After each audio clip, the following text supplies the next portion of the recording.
Nous avons du nouveau dans l'affaire de Jalal Ousmane. Son passage devant le tribunal de Dal-Baïda, le tribunal criminel de Dal-Baïda, qui est l'un des tribunaux les plus durs et les plus sévères. Jalal Ousmane a été incarcéré. C'est la police algérienne qui avait été instruite par la présidence algérienne de monter un dossier contre Jalal Ousmane. Parce qu'il a été soupçonné, dès le départ, d'intelligence avec l'ennemi.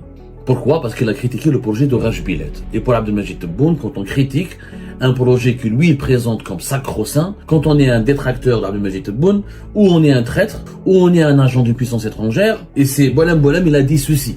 Il a parlé avec la direction générale de la DGSN en disant ceci. Jetez-le en prison, c'est le chef qui vous le demande. Ça veut dire quoi? Ça veut dire que la police algérienne a été instruite officiellement de préparer un dossier à charge. C'est un dossier qui permet de préparer le terrain à l'emprisonnement de Jalal Ousmane et qui permet au juge de le placer sous mandat de dépôt sans souffrir d'aucun vice de forme. Et donc il n'y a pas eu d'enquête. Parce que Jalal Ousmane, il est vierge. Il est vierge. Il n'a qu'un seul élément qui le lie à un pays étranger.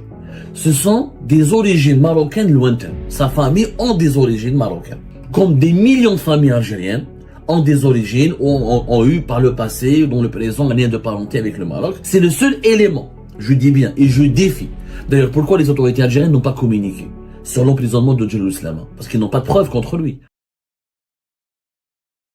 Nous avons du nouveau dans l'affaire de Jalal Ousmane. Et nous allons vous raconter aujourd'hui la vérité que nous avons pu découvrir, à savoir le cheminement exact de l'affaire de Jalal Ousmane. Nous avons pu recouper plusieurs informations, ça nous a pris du temps.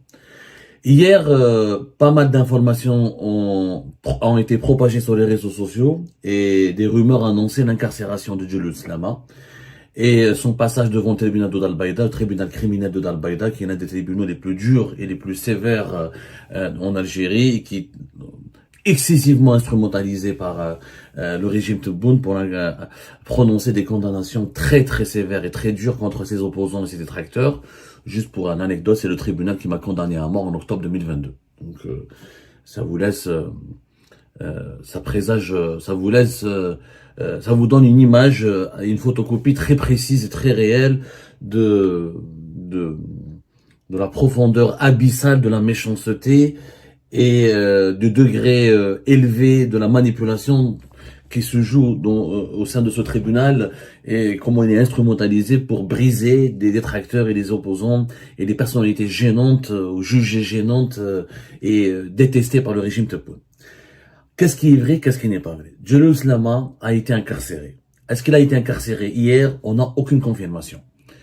Selon nos investigations, il se retrouvait, il a été incarcéré, il a été jeté en prison il y a de cela plusieurs jours.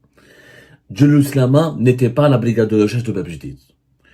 Il a été arrêté par des agents civils, des renseignements généraux, qui relèvent de la DGSN, qui relèvent de la Direction générale de la Sûreté nationale. C'est la police algérienne qui avait été instruite par la présidence algérienne de monter un dossier contre Jalal Ousmane. Jalal Ousmane a fait l'objet de plusieurs enquêtes sécuritaires qui ont été diligentées par plusieurs services de sécurité. Sauf que, après plusieurs jours de garde à vue, Jalal Ousmane a été remis à la police algérienne. Il a été récupéré par la police. Dans quelles circonstances? On l'ignore encore. On l'ignore encore. Il a fait l'objet, je le répète, de plusieurs enquêtes sécuritaires. C'est-à-dire, il y a eu plusieurs rapports sécuritaires il y a plusieurs services de sécurité qui ont été mobilisés pour enquêter sur lui. Parce qu'il a été soupçonné, dès le départ, d'intelligence avec l'ennemi. Pourquoi? Parce qu'il a critiqué le projet de Raj Bilet. Et pour Abdelmajid Tebboune, quand on critique un projet que lui présente comme sacro-saint, comme un projet pilier de la stabilité de l'avenir du pays, du point de vue d'Abdelmajid Tebboune, quand on est un détracteur d'Abdelmajid Tebboune, ou on est un traître, Khabarji pour reprendre la terminologie d'Abdelmajid Tebboune, ou on est un agent d'une puissance étrangère, ou on est un agent infiltré d'une cellule dormante, la leader d'une cellule dormante au service d'une puissance hostile à l'Algérie. Tebboune ne comprend pas, il ne conçoit pas la contradiction, il est allergique à la contradiction, et il ne comprend pas comment dirais-je, il ne comprend pas comment on peut s'opposer à lui et pourquoi on peut s'opposer à lui. Il ne comprend pas comment on peut le contredire. Pour Tebboune, il est élu, c'est un messie, la vérité de son côté. Dieu lui a donné la mission de mener le projet de Raj Bilay, de diriger l'Algérie jusqu'au bout. Les personnes qui s'opposent à lui, qui le critiquent, qui le contredisent, sont forcément des ennemis téléguidés par des puissances étrangères. La présidence algérienne, le directeur de cabinet du président de la République, du palais présidentiel d'Al-Mouradia, le directeur du cabinet Abdelmajid Tebboune, qui c'est lui qui a pris contact, qui a pris attache avec la DGSN, la police nationale, et qui leur a demandé de fabriquer un dossier, de mener une enquête jusqu'au bout et de mener une enquête et de rédiger ou de préparer une enquête accablante à 100% contre l'islam pour permettre son emprisonnement. Et c'est Boualem, il a dit ceci.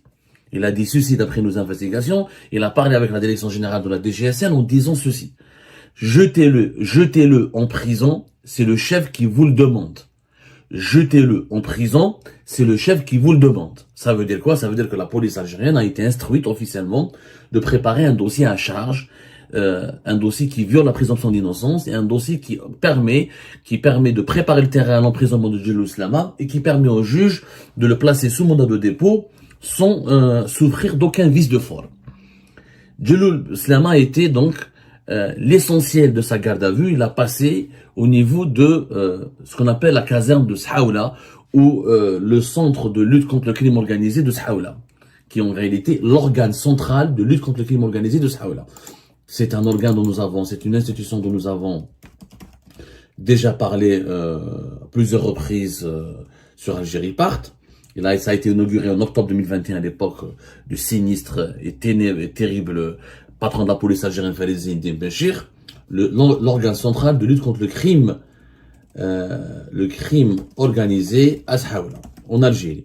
Marouf, il est connu, il a concurrencé ces dernières années le Kazan Antar. Il y avait même une lutte de clans contre la DGSN à l'époque de Farizi Ndine Benchir et la DGSI, les puissants services de renseignement intérieur contre à l'époque de Nasser Djen. L'appellation exacte, c'est le service, voilà. C'est le SCLCO. C'est le service central de lutte contre le crime organisé à Saoula. C'est le service central de lutte contre le crime organisé qui a été inauguré en octobre 2021. C'est pas l'organe central. C'est le service central. L'organe central. Et on a été fait les Ndine Benchir, il a réussi à convaincre Abdelmajid Tebboune de doter la police algérienne de ce service, de cet organisme. Il s'est inspiré de la police française, puisqu'en France, ils ont l'équivalent en France qui est l'organe central. En France, ça s'appelle l'organe central. Peu importe. Voilà. En France, c'est l'office central de lutte contre le crime organisé. Et en Algérie, Farizi Ndine Benchir, il a copié le modèle français, il a doté la police nationale, la police algérienne, avec la bénédiction de Tebboune, en persuadant Tebboune qu'une police puissante, entièrement mise à son service, au service de son clan, et qui nous sera entièrement loyale et fidèle, lui permettra d'asseoir totalement sa domination sur le pays. Et pour convaincre le Tebboune de lancer de permettre la création d'un nouvel organisme qui sera le concurrent de Antar, parce que le service central de lutte contre le crime organisé, ils ont pratiquement les mêmes missions que la Kazan Antar, sauf le contre-espionnage. Tout ce qui est crime organisé. Et en Algérie, la criminalité organisée, elle concerne même des réseaux de criminalité transfrontalière, des grandes affaires de corruption, les transferts illicites de devises, la contrebande. C'est pratiquement, c'est une copie de Antar. Sauf quelques missions de renseignement, la lutte contre le démantèlement des réseaux d'espionnage, etc., et le contre-espionnage, c'est resté dans les prérogatives de Antar. Et encore là, à l'époque, Farizi Ndine Benchir voulait même élargir les prérogatives avec le temps du service central de lutte contre le crime organisé pour à la fin aspirer à Antar et réaliser son rêve. Farizi Ndine Benchir à l'époque, il militait auprès de Tebboune pour que la DGSN et la DGSI fusionnent et pour donner naissance à un super service de renseignement comme la police nationale en France, où la DGSI et la police française sont placés sous la coupe du ministère de l'Intérieur. Il y a même certains services et certaines directions des services secrets français de renseignement intérieur de la police française partagent pratiquement les mêmes locaux où ils mènent les mêmes missions. Bon, ça c'est un autre débat, on en a déjà parlé, vous pouvez revoir les émissions d'Algérie Part là-dessus.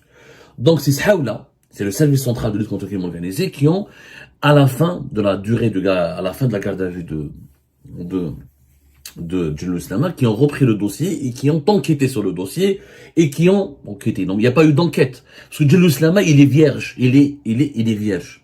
Il y a qu'un seul élément il n'a qu'un seul élément qui le lie à un pays étranger. Ce sont des origines marocaines lointaines. Sa famille ont des origines marocaines.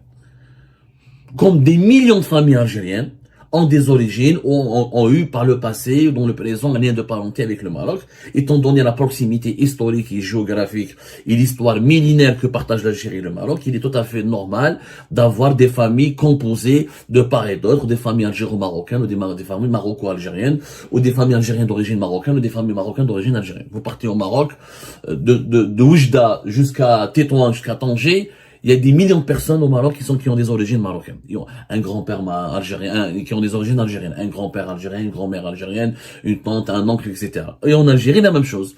De Ain Defla jusqu'à la frontière avec le Maroc, vous avez des millions d'Algériennes et d'Algériens qui ont eu des origines, qui ont dans leur famille un brassage ou un métissage avec le Maroc. Donc, c'est le seul élément, je dis bien, et je défie.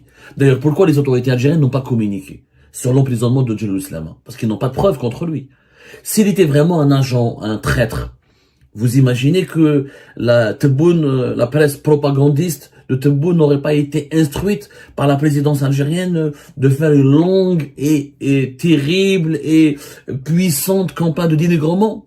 S'ils avaient trouvé des éléments sur des échanges ou des preuves matérielles ou immatérielles ou juste des indices, s'ils avaient juste des indices, c'est-à-dire que Djellou Islama, s'il avait voyagé au Maroc, s'il avait tenu des propos, là, des échanges avec des confrères marocains, s'il a eu des rencontres avec des officiels marocains, ou s'il a eu des échanges directs ou indirects avec des lobbies marocains, vous pensez que la presse pro-Tebboune se serait privé du plaisir de l'accabler, de l'insulter, de le dénigrer, de le calomnier, comme on l'a fait avec Boualem Sansal, comme on l'a fait avec plusieurs opposants et détracteurs du régime Tebboune? Ils auraient fait une campagne médiatique puissante sur l'ensemble des télévisions algériennes. Ils auraient mobilisé Chourouk, Nahar, Biled, Al-24 News. Ils auraient mobilisé tout l'appareil propagandiste pour transformer Djellou Islama en traître national.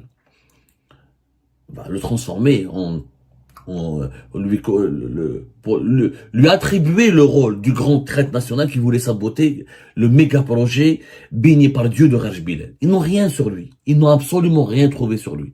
C'est pour ça que c'est la police nationale qui a accepté de boucler le dossier. Pourquoi? Parce qu'elle est placée directement sous les ordres de la présidence de la République. Et c'est pour le cabinet d'Abdelmajid Tebboune, il est beaucoup plus facile pour eux de travailler avec la DGSN que de travailler avec d'autres services de sécurité. Comme la DGSN, elle est directement liée à la présidence à travers le ministère de l'Intérieur, et comme il y a des liens directs depuis l'époque de Farezdine Benchir entre la DGSN, la direction générale de la DGSN et le service central de lutte contre le crime organisé de Sahaoula, et comme Ali Badawi, il dépend davantage et directement d'Abdelmajid Tebboune, contrairement aux autres chefs de service de sécurité qui ont une relation aussi, qui dépendent aussi de l'institution militaire. Donc pour Boualem et pour le cabinet d'Abdelmajid Tebboune, le plus facile, le plus rapide, ce qui est idéal, ce qui est réaliste et réalisable pour eux très rapidement, c'est d'instrumentaliser la DGSN dans l'affaire de Djellou Islama. Ils l'ont emmené à Sahaoula, ils l'ont placé en garde à vue à Sahaoula.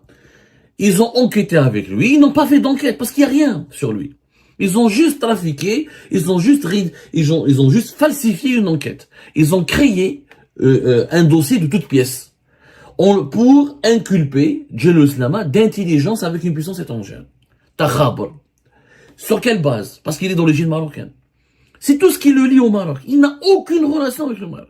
Et encore une fois, je défie les services de sécurité, je défie la DGSN, je défie la présidence algérienne, je défie le gouvernement algérien de me démentir, de nous donner une seule preuve. Non, vous me donnez une seule preuve que Djellou Islama est un pro-marocain ou il est un agent marocain, je suis le premier qui va le détruire, qui va le démolir. Il n'y a pas de preuves. S'ils avaient des preuves, ils les auraient utilisées. Regardez, ils ont contre le MAC, contre Rached, contre Algérie Part, contre pas mal d'opposants étrangers ou d'opposants algériens exilés à l'étranger. Ils ont utilisé des messages Facebook, des discussions débiles. s'ils avaient une seule preuve, mais une preuve, tout ce qui est un seul échange, ou un seul commentaire, ou une seule discussion, ou un seul indice qui aurait pu salir et la réputation de l'islam et le discréditer, il l'aurait utilisé. Il est clean, ce mec. Il est clean. Il est clean, c'est un économiste, il dirige un cabinet de conseil à Alger, il connaît les entreprises algériennes, il travaille qu'avec des entreprises algériennes, il a quelques contacts au sein des entreprises étrangères, mais rien à voir avec le Maroc, il est connu des autorités algériennes, il est connu des services de sécurité, il a travaillé comme expert sur pas mal de projets, y compris dans les chemins de fer, il l'a dit lui-même sur le plateau de Hayat TV, il fait des apparitions publiques à plusieurs reprises et de façon récurrente et régulière depuis 2021, 2020 jusqu'à 2025. Il est ultra connu par les services de sécurité et par les milieux économiques et les milieux des affaires en Algérie. C'est un pur produit de l'économie algérienne, du monde de l'entrepreneuriat algérien et de l'entreprise algérienne. Un économiste, un ingénieur en sciences financières, en technique financière, qui connaît parfaitement le contexte algérien. Il est clean. Et je vous défie encore une fois, je sais qu'ils vont beaucoup m'écouter à la présidence, à la DGSN et partout, plus haut sommet de l'État. Donnez-nous une preuve. Attendez un indice. L'Algérie aurait arrêté un traître marocain ou un agent pro-marocain pour saboter Raj Bilal, elle l'aurait pas exposé publiquement. Pour le moins que ça, ils ont fait des clips de propagande. Nous, Algérie, pas en 2023, ils ont arrêté un autre collaborateur qui était juste en contact avec des lanceurs d'alerte pour dénoncer la corruption en Algérie. Ils l'ont transformé en un agent subversif, membre d'un réseau téléguidé depuis l'étranger pour saboter l'économie nationale. C'est-à-dire, s'ils avaient trouvé des éléments encore une fois, vérifiable et plausible contre l'islam, il les aurait utilisés, il les aurait médiatisés. Qu'est-ce qui s'est passé? La DGSN, donc elle était sous pression. Bon, Ali Badawi n'est pas comme Farid Zedine Ben Cheikh, on l'a dit plusieurs fois, mais Ali Badawi reste un responsable de la police algérienne au service du régime Tebboune. C'est pas un salopard comme Farid Zedine Ben Cheikh. Mais disons que dans cette affaire, ce n'est pas non plus un leader vertueux, patriote, qui aurait pu démissionner, qui aurait pu leur dire « moi je gère pas ce dossier ». Et d'ailleurs, bon, franchement, ils ont même pas passé par lui. Il a été informé. C'est le service central de lutte contre le crime organisé, il est connecté directement à la présidence. Boualem, il charge des conseillers qui parlent directement au nom de la présidence à Sahaoula. Ils ont la direction générale de la DGSN, elle est court-circuitée, elle est juste informée de ce que la présidence veut. Elle n'a pas son mot à dire.